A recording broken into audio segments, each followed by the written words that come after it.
Bu Margaret, dengan adanya banyak masalah yang kompleks ini dari segi sistem sosialnya, kemudian finansialnya, belum lagi sekolahnya. Jadi siapa yang bisa kita harapkan untuk melakukan intervensi? Sebenarnya ya kalau sesuai dengan mandatnya Undang-Undang Perlindungan Anak, itu kewajiban banyak pihak, orang tua, keluarga, masyarakat, pemerintah daerah, termasuk pemerintah pusat, itu punya orang-orang yang berada di lingkungan terdekat anak, itu semua punya kewajiban, Mbak. Nah, di sini kemudian semuanya harus hadir. Kalau menurut kami ya, tadi saya sudah menyampaikan pentingnya kehadiran orang tua dan keluarga dalam pengasuhan berkualitas. Tadi Mbak sudah menyampaikan pentingnya kehadiran dari pihak sekolah, gitu ya. Nah, kalau di dalam komunitas yang, di dalam kondisi entiti yang tadi disampaikan oleh Pak Andrian, saya kira penting sekali pemerintah daerah di Kabupaten di Ngada ini punya program pengasuhan berbasis komunitas.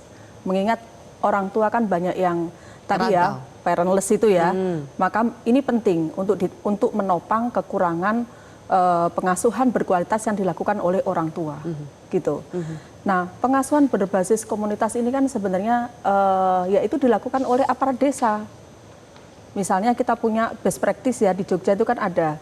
Ketika kita menghadapi tantangan konten berhadapan dengan konten negatif di suatu desa di daerah Jogja itu mereka menerapkan satu desa semua sepakat masyarakat di situ untuk no gadget di situ. Nah, semua berbondong-bondong menyediakan fasilitas seperti permainan-permainan sepeda, kelereng, kemudian lompat tali dan sebagainya.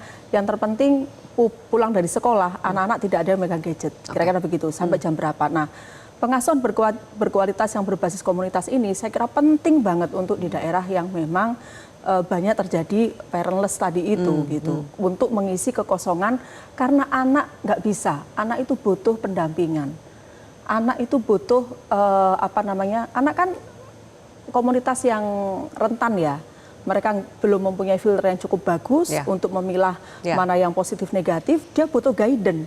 Nah, guidance ini tentu adalah orang-orang di sekitarnya. Tadi orang tua, keluarga sudah, lingkungan sekolah juga iya, masyarakat juga iya, pemerintah pun harus hadir. Gitu kan. Ada Bang Melki yang hadir di sini, kembali lagi ke Pak Gubernur. Pak Gubernur, jadi terakhir Pak Gubernur, Anda punya aparat sampai ke desa-desa. Apakah mungkin untuk melakukan seperti yang dikatakan KPAI, pola pengasuhan berkualitas berbasis komunitas, kalaupun kita tidak bisa terlalu menggantungkan kepada orang tua yang kebanyakan merantau? Ya, memang yang tadi disampaikan soal pengaruh gadget dan mengaktifkan kembali waktu-waktu keluarga ya, family time yang sempat hilang itu sudah menjadi bagian juga yang kami lakukan, Mbak Silvi. Tapi ini kan sudah keburu kejadian ya. Kami sementara ini sedang mempersiapkan untuk membuat ada aturan, misalnya ada namanya jam belajar masyarakat, di mana itu seluruh aktivitas berhenti, semua kembali ke keluarga, lalu kemudian di situ ada waktu untuk anak-anak dan keluarga bisa belajar bersama, berdoa, dan intinya itu waktu keluarga yang diatur untuk semua aktivitas pemerintahan dan aktivitas sosial lain berhenti dulu untuk kita beri waktu buat keluarga. Kurang lebih 1,5 jam rencananya. Nah, tapi keburu itu belum berjalan, sudah ada kejadian ini. Karena kami juga merasakan betul memang, bukan cuma di desa sebenarnya, di kota juga sama. Waktu bersama keluarga itu ternyata hari ini kan kita hilang karena faktor gadget dan kesibukan macam-macam ya. Orang tua sibuk, anak-anak juga les sana-sini, aktivitas bersama teman-teman dan sebagainya juga tinggi. Nah, ini yang kami merasakan betul dalam peristiwa YBR ini. Memang itu harus dimulai dari setiap keluarga dan itu juga harus kita bisa petakan juga. Mana keluarga yang relatif secara ekonomi, sosial dan sebagainya itu punya tingkat hubungan keluarga yang baik, dan juga memang kalau andai kata semua peranata itu sudah bisa diaktifkan betul, kita bisa juga melihat di mana keluarga yang memang punya problem yang harus juga itu ada semacam pendamping dari lingkungan terdekat, apa itu dari RT RW atau itu pakai lingkungan katakanlah misalnya sekolah atau mungkin lingkungan agama dan sebagainya, sehingga yang kita selama ini miliki yang hilang soal kepedulian dengan sesama tetangga dan lingkungan sekitar itu masih perlu diaktifkan kembali. Jadi tadi saya setuju yang disampaikan oleh Pak Andreas, ya, Pak HP, kemudian Bu Sani, Bu Margaret, bahwa memang YBR ini tentu di satu sisi adalah korban dari kejadian yang kita sama-sama sudah bahas tadi. Tapi di satu sisi dia menjadi pengingat, ya. Dia menjadi martir yang mengingatkan kita semua bahwa memang urusan hubungan antar sesama di berbagai level itu, keluarga, sekolah, komunitas, adat, agama, dan sebagainya itu ternyata itu harus betul-betul dilakukan dengan baik sehingga jangan lagi ada kejadian seperti ini di mana ada YBR-YBR lain juga yang karena kita tidak saling peduli ini akhirnya ya seperti ini. Jadi ini yang mesti diaktifkan lagi di semua level peralatan sosial kita nih, Mbak Silvi. Oke, Pak Gubernur, untuk semuanya bisa peduli, mereka kan harus paham ya, literasinya harus kuat, atau mereka pun setidaknya memiliki basis finansial yang kuat juga untuk bisa peduli, untuk bisa membantu. Nah, jika problem utamanya itu adalah persoalan kesejahteraan, persoalan finansial, bagaimana membantunya, Pak? Bagaimana menyelesaikannya?